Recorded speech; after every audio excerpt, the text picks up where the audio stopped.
రేపు రాబోయే complete episode ఇప్పుడు వీడియోలో చూస్తారు. వీడియోలోకి వెళ్ళిపోతే లక్ష్మి యమున దగ్గరికి వచ్చి ఇలా చెప్తూ ఉంటుంది. అమ్మ నేను అని అంటూ కంగారుగా ఆలోచిస్తూ చెప్పడానికి భయపడుతూ ఉంటే యమున చూసి ఏంటి లక్ష్మి ఏమైంది అని అడగటంతో లక్ష్మి అది అమ్మ అని అంటూ ఉంటే ఏంటో చెప్పు ఏదో చెప్దామని వచ్చి అలా సైలెంట్గా ఆగిపోయావే అని యమున అంటే లక్ష్మి ఇలా అంటుంది.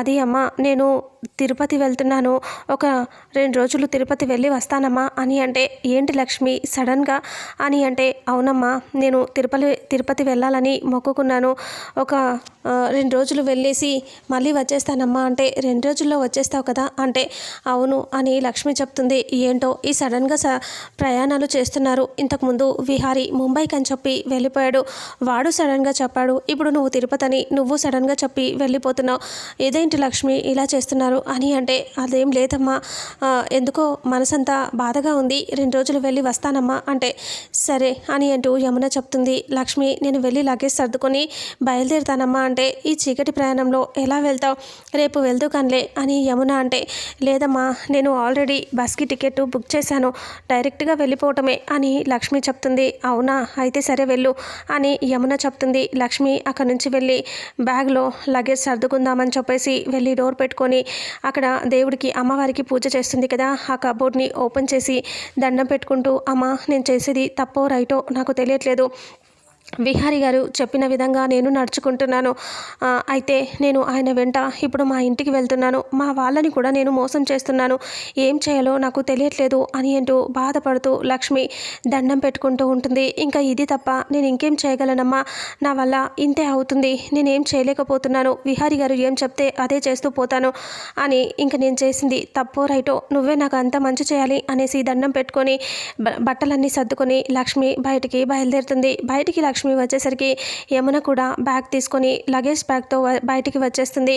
యమునని లక్ష్మి చూసి షాక్ అయిపోతుంది. అదేంటమ్మా మీరు లగేజ్ తీసుకున్నారు అని అంటూ లక్ష్మి అడిగితే యమున అంటుంది అదే లక్ష్మి నువ్వు ఒంటరిగా వెళ్తున్నావు కదా, తిరుపతి అన్నావు, నాకు కూడా నీ వెంట తిరుపతి వచ్చేయాలి అనిపించింది, నువ్వు తిరుపతి అనేసరికి నాకు కూడా ఎందుకో రావాలి అనిపించింది లక్ష్మి, అందుకనే వెళ్దామని డిసైడ్ అయిపోయాను అని అంటూ నీ వెంట వచ్చేస్తాను అని యమున అంటుంది. లక్ష్మి కంగారు పడుతూ ఏం చెప్పాలో తెలియక అది అమ్మ మీరు అని అంటూ ఉంటే ఏంటి లక్ష్మి నేను రాకూడదా ఏంటి, నేను వస్తాను పదా నీతో పాటు అని అంటూ యమున అంటుంది. అప్పుడే పండు అటుగా వెళ్తూ సడన్గా వాళ్ళిద్దరిని చూసి అయ్యో లక్ష్మమ్మ ఇబ్బంది పడుతుంది అంటే ఏదో జరుగుతుంది అని దగ్గరికి వచ్చి అలా చూస్తూ ఉంటాడు. అప్పుడు యమున అంటుంది పద లక్ష్మి వెళ్దాం అంటే అమ్మ మీరెక్కడికి వెళ్తారు అంటే లక్ష్మితో పాటు తిరుపతికి వెళ్తాను పండు అని అంటూ యమున అనగానే అప్పుడు లక్ష్మి కంగారు పడుతూ పండు వైపు చూస్తే పండు ఇలా అంటాడు అయ్యో యమునమ్మ గారు మీరు ఇబ్బంది పడుతూ లక్ష్మిని కూడా ఇబ్బంది పెడతాము అనుకుంటున్నారా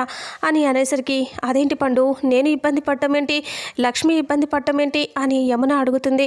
అదే అమ్మగారు ఇప్పుడు లక్ష్మమ్మ టికెట్ బుక్ చేసుకున్నారు, ఇప్పుడు మీకు టికెట్ అది అంటే కష్టం అవుతుంది కదా అంటే అది టికెట్ అయితే ఏముంది కొంచెం డబ్బులు ఎక్కువిస్తే వాళ్ళే తీసుకెళ్తారు అని ఏంటో యమున చెప్తుంది. అంతేకాదమ్మా అక్కడ తిరుపతిలో చలి చాలా ఎక్కువగా ఉందంట, ఇప్పుడు కానీ వెళ్ళారు అంటే చాలా కష్టం అవుతుందంట అమ్మా, అసలే మీ ఆరోగ్యం బాగోదు, ఇక్కడ ఉండటం వల్ల ఇంట్లో అందరం చూసుకుంటున్నాం, మీరు సడన్గా అక్కడికి వెళ్ళిపోతే మీ ఆరోగ్యం ఏమవుతుంది చెప్పు, అక్కడే ఉంటే మీరు లక్ష్మమ్మ గారితో పాటు వెళ్తే తను ఒక్కటి టెన్షన్ పడుతుంది, మీకేమన్నా అయిపోతే కష్టం అవుతుంది అమ్మా వెళ్ళొద్దు అని అంటూ పండు చెప్తాడు.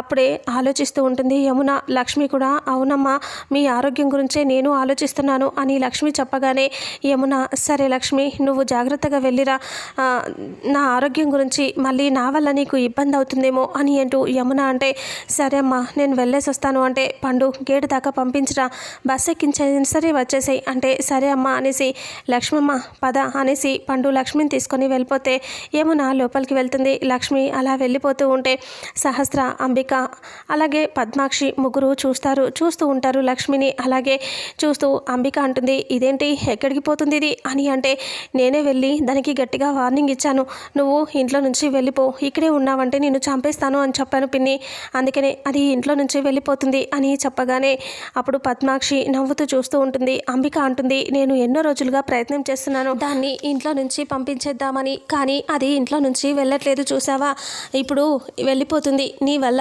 సహస్ర, గుడ్ జాబ్ అని అంటూ అంబిక అంటుంది. నాతోనే పెట్టుకుంటుందా పిన్ని, అందుకే దాన్ని వెళ్ళమని చెప్పాను, వెళ్ళిపోతుంది, ఇక దాని పీడ పోతుంది మనకి అని అంటూ సహస్ర అంటుంది. వాళ్ళు నవ్వుకుంటూ ఉంటారు. ఇక లక్ష్మి పండు బయటికి వెళ్తారు. వెళ్ళేసరికి అప్పుడు పండు ఇలా అంటాడు, సరే లక్ష్మమ్మ, నువ్వు ఎందుకు ఇబ్బంది పడ్డావో నాకు తెలుసు, నువ్వు ఏం చేసినా కరెక్ట్గా చేస్తావని నాకు తెలుసు, అందుకే యమునమ్మని రానివ్వకుండా నేనే చేశాను అని అంటే అప్పుడు పండుని చూస్తూ థ్యాంక్స్ పండు అని అంటే, నువ్వు నాకు థ్యాంక్స్ చెప్పడం ఏంటి లక్ష్మమ్మ, జాగ్రత్తగా వెళ్ళిరా అని అంటే, సరే పండు అని చెప్పి వెళ్ళిపోతుంది. ఇక అలా బయటికి వచ్చేసరికి విహారీ దగ్గరికి వాళ్ళ ఫ్రెండ్ తీసుకొస్తా కారులో లక్ష్మి, అలా కారులో తీసుకురాగానే వాళ్ళ ఫ్రెండ్ లక్ష్మి ఇద్దరు వస్తూ ఉంటే విహారీ బయట రోడ్లో వెయిట్ చేస్తూ ఉంటాడు. వాళ్ళ ఫ్రెండ్ లక్ష్మిని తీసుకొని దగ్గరికి వచ్చేసరికి, వచ్చావా లక్ష్మి, అరే చాలా థ్యాంక్స్ రా అంటే, రే విహారీ నువ్వు నాకు థ్యాంక్స్ చెప్పడం ఏంట్రా అని అంటాడు వాళ్ళ ఫ్రెండ్. ఇక అలా అనేసరికి సరే వెళ్దామా అని అంటే, సరే మీరు వెళ్ళండి రా బాయ్ అని చెప్పి విహారీ ఫ్రెండ్ వెళ్ళిపోతాడు. అప్పుడే లక్ష్మి బాధగా ఆలోచిస్తూ ఉంటుంది. పద లక్ష్మి అని అంటూ విహారీ అంటే లక్ష్మి అలాగే చూస్తూ ఉంటుంది ఏమీ మాట్లాడకుండా.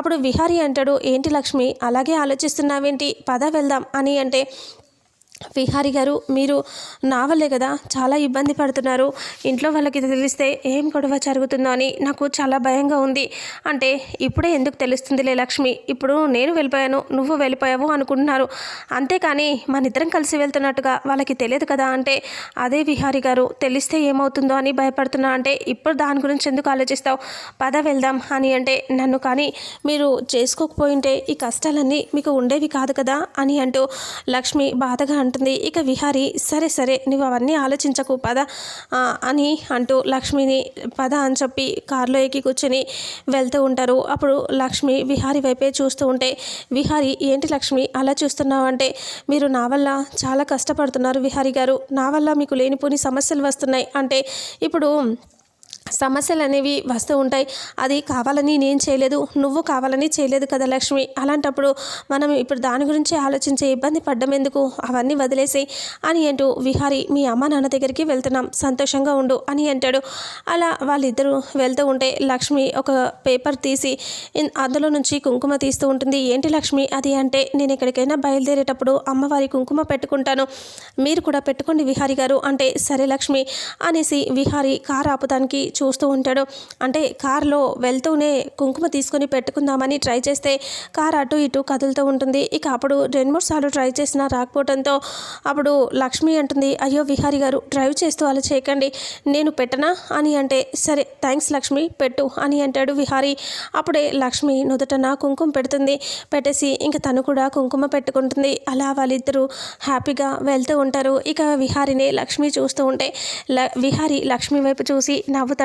ఇక అలా వాళ్ళిద్దరూ చాలా హ్యాపీగా వెళ్తూ ఉంటారు. ఇక మళ్ళీ లక్ష్మి బాధపడుతూ, మా అమ్మ నాన్నని కూడా నేను మోసం చేస్తున్నాను విహారీ గారు, వాళ్ళు ఏం చేస్తారో ఏమవుతుందో అని కూడా నాకు కంగారుగా ఉంది అంటే, ఏ భయాలు పెట్టుకోకు, మీ నాన్న సంతోషంగా ఉండటం కావాలి కదా అని అంటాడు విహారీ. అలా వాళ్ళు వెళ్ళిపోతారు. ఆ తర్వాత దేవుడి దగ్గర దండం పెట్టుకుంటూ ఉంటాడు లక్ష్మి వాళ్ళ నాన్న. ఇక దండం పెట్టుకుంటూ దేవుడికి మొక్కుకుంటూ, నా అల్లుడు నా కూతురు అమెరికాలో సంతోషంగా ఉండాలి, వాళ్ళని నాకు కళ్ళ ముందు చూపించు, వాళ్ళని చూస్తూ ఉండాలనిపిస్తుంది, వాళ్ళు చాలా దూరంగా ఉన్నారు, వాళ్ళని చూడలేకపోతున్నందుకు చాలా బాధపడుతున్నాను అని దేవుడి దగ్గర దండం పెట్టుకుంటూ, నా పిల్లలు సంతోషంగా ఉండాలి, నా కూతురు నా అల్లుడు అనేసి దండం పెట్టుకొని అలా మొక్కుకుంటూ వెనక్కి తిరిగి చూసేసరికి విహారీ లక్ష్మి ఇద్దరి పెళ్లి ఫోటో కనిపిస్తుంది. ఆ ఫోటోని చూసి ఒక్కసారిగా అలాగే చూస్తూ ఉండిపోతాడు. అప్పుడు పెళ్లి జరిగిన రోజుని గుర్తు తెచ్చుకుంటూ ఉంటాడు. నా కూతురు ఎంత సంతోషంగా ఉందో, పెళ్ళి ఎంత బాగా జరిగిందో అనేసి, నా అల్లుడు కూడా బంగారం అని అలా మాట్లాడుకుంటూ ఉంటాడు. అవన్నీ గుర్తు తెచ్చుకుని ఆలోచిస్తూ ఉంటాడు. వెనక నుంచి రాజు వచ్చి కళ్ళు మూస్తుంది. కళ్ళు మూసేసరికి ఇక అప్పుడే, ఏమైందమ్మా, ఏంటి కళ్ళు మూసావంటే, మీరు సైలెంట్గా ఉండండి, మీకు చాలా ఒక సర్ప్రైజ్ చూపిస్తా, అద్భుతాన్ని మీకు కళ్ళ ముందు చూపిస్తా చూపిస్తా అంటే ఏంటమ్మా అది అని అడిగితే నువ్వు రా బయటికి చూపిస్తాను నీకు అనేసి ఇక బయటికి తీసుకొచ్చి విహారి లక్ష్మి ఇద్దరు ఉంటారు కదా వాళ్ళని ఇలా కళ్ళు ఓపెన్ చేసేసరికి వాళ్ళిద్దరూ కనిపిస్తారు. వాళ్ళిద్దరినీ అలా చూసి ఒక్కసారిగా ఆనందంగా చూస్తూ ఉంటాడు. చాలా హ్యాపీగా ఫీల్ అవుతూ ఉంటాడు. అమ్మ లక్ష్మి అని అంటూ ఇది కలనా నిజమా అనేసి కనకమహాలక్ష్మి అని కనకం అని అంటూ అలా చూస్తూ లేదు లేదు ఇది నిజమే అని అనుకుంటూ ఆనందంతో కన్నీళ్ళు వచ్చేస్తూ ఉంటాయి. అప్పుడే నాన్న అని చెప్పి ఇద్దరు హక్ చేసుకొని ఏడుస్తూ ఉంటారు. అప్పుడు అల్లుడు గారు అని అంటూ అలాగే నా కూతురు అనేసి చాలా హ్యాపీగా ఎమోషనల్ అయిపోతూ ఏడుస్తూ ఉంటాడు. అప్పుడు విహారి కూడా చాలా హ్యాపీగా నవ్వుతూ చూస్తూ ఉంటాడు. ఇక వెంటనే ఉండమ్మా నువ్వు ఇలాగే ఉండు మీ అమ్మని తీసుకొస్తా అని లోపలికి పరిగెత్తుకొని వెళ్ళిపోయి గౌరీని చెయ్యి పట్టి లాక్కొని వస్తూ ఉంటే ఏంటయ్యా ఏం చెప్పకుండా అలా బయటికి తీసుకొస్తావేంటి అంటే నువ్వు రాయే అనేసి బయటికి తీసుకొచ్చి ఇలా చూపించేసరికి వాళ్ళిద్దరిని చూసి ఒక్కసారిగా షాక్ అయిపోతుంది గౌరీ. ఇక అప్పుడే అమ్మ లక్ష్మి అనేసి తను కూడా ఇలా గట్టిగా హక్ చేసుకొని ఏడుస్తూ ఉంటుంది. ఇక వాళ్ళు అందరూ ఆనందంగా కనిపిస్తారు. ఇదేంటమ్మా సడన్గా వచ్చారు ఎక్కడో అమెరికాలో ఉన్నారు అనుకున్నాను ఇప్పుడే కళ్ళ ముందుకు వచ్చేసారా ఇలా ఎలా వచ్చారు మీ నాన్న బాధ నీకు అర్థమైందా అమ్మా మీ నాన్న సంతోషంగా నిన్ను తలుచుకుంటున్నాడు సంతోషంగా చూడాలి కళ్ళారా చూసుకోవాలి అనుకుంటున్నాడని నీకు తెలిసిపోయిందా అందుకే వచ్చావా మీ నాన్న కోసం ఆనందంగా బయటికి పరిగెత్తుకొని వెళ్ళిపోయి అందరినీ పిలుస్తూ ఉంటాడు. అప్పుడు గౌరీ ఇలా అంటుంది చూసావా అమ్మ మీ నాన్న ఆనందాన్ని నువ్వు వచ్చేసరికి చిన్న పిల్లల్లాగా ఎలా గెంతులు వేస్తున్నాడో ఆయన బాధని చూడలేక ఆ దేవుడే మిమ్మల్ని పంపించినట్టున్నాడు అని గౌరీ చాలా హ్యాపీగా చూస్తూ ఆనందంగా కూతురుతో అల్లుడితో మాట్లాడుతూ ఉంటుంది. ఇక వాళ్ళు అలా నిలబడి చూస్తూ ఉండగానే బయటికి పరిగెత్తుకెళ్ళి లక్ష్మి వాళ్ళ నాన్న అందరినీ బయట ఉన్న చుట్టుపక్కల వాళ్ళందరినీ పిలుస్తాడు. అందరినీ పిలుస్తూ నా కూతురు నా అల్లుడు ఇద్దరు వచ్చారు రండి చూడండి రండి అని అంటూ అందరినీ పిలిస్తే అందరూ వచ్చి చూస్తూ ఉంటారు. ఎప్పుడు కూతురు కూతురు అంటాడు ఇప్పుడు అల్లుడు అని చెప్పి అల్లుడి కోసం కూతురు కోసం ఎంత ఆనందపడుతున్నాడు ఎంత ఆరాటపడుతున్నాడు అనేసి అందరూ అలాగా చూస్తూ ఉంటారు. ఇక నువ్వు అనుకున్నట్టుగా నీ కూతురు వచ్చేసింది కదా అనేసి సంతోషంగా చూసుకో తన్ని అని అంటూ అలా మాట్లాడుతూ ఉంటారు. నా కూతురు నా అల్లుడు అని ఎంతో ఆనందంగా ఎక్సైట్ అయిపోతూ ఉంటాడు. ఇంతటితో రేపు రాబోయే ఎపిసోడ్ ఎండ్ అవుతుంది. మరుసటి ఎపిసోడ్లో ఏం జరుగుతుందో తెలుసుకుందాం. వీడియోని చూసిన ప్రతి ఒక్కరూ వీడియోని లైక్ చేయండి షేర్ చేయండి కామెంట్ చేయండి. అలాగే మన ఛానల్లో మరిన్ని అప్డేట్స్ కోసం ఛానల్ని సబ్స్క్రైబ్ చేసుకోండి. Thank you so much.